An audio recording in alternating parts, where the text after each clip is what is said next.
Hello everyone, back with some more thrift store finds. Today something a little more unusual. I picked up a huge stack of several $100s worth of vintage books for a total of $10 this morning, so that was a good find. Then a few other things, but we'll start with those. And they range from, I think the earliest was 1911 to, there's a couple that are like late 50s. But yeah, most of them are in the 1911 to like early 30s range.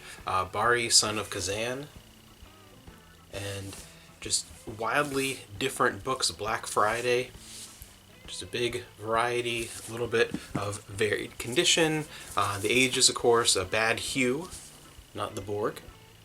And just really interesting finds, looking through all of them, in fantastic shape, some of them. And I was looking up comps just to kind of see, because you never know with vintage books. Sometimes the look is something interesting, sometimes the book it's just a cool version. You never know, but they range anywhere from like $10, $15 to a couple of them were at the 100+ range. So for $10 this morning, that was a really good grab for something a little different, not quite something we usually get. We have Big Red, and some of them still, like this one has the dust jacket. A few of them do have them in really good shape. This one has a little more wear along the edges, but for a book that is close to 100 years old. Dizzy Baby by Milt Gross, and this is a comedy book from 1926. It actually has a few comedy strip illustrations in it as well, along with the story. So this one's just shy of 100 years old. Then we have While the Clock Ticked and the Hooded Hawk Mystery.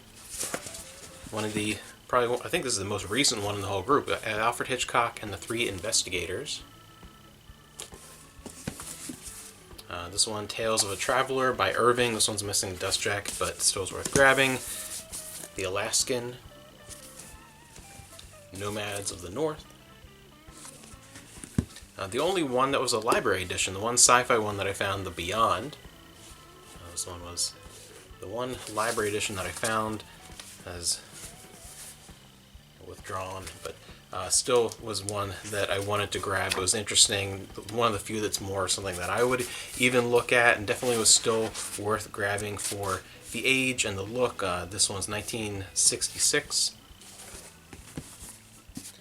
The King Bear of Kodiak Island, and Betty June and Her Friends. So this was something a little different for the store, a nice big haul, and a couple of DVDs, not a whole lot as far as video media this time. In general, there wasn't a whole lot there, but those were really cool to find. A 3-disc collection, Cartoon Network, the Hall of Fame collection, Volume 1, which has Johnny Bravo, Dexter's Laboratory, Courage the Cowardly Dog, and Ed, Edd n Eddy. So this is kind of the transition period for me. These are kind of at the tail end of when I was still watching Cartoon Network, sort of the beginning of, past my time, like my younger siblings, sort of that in-between era. Turner Classic Movies, Greatest Classic Legends film collection, those older ones with the gold slipcover. They've redone some of these. We have Esther Williams, Volume 1.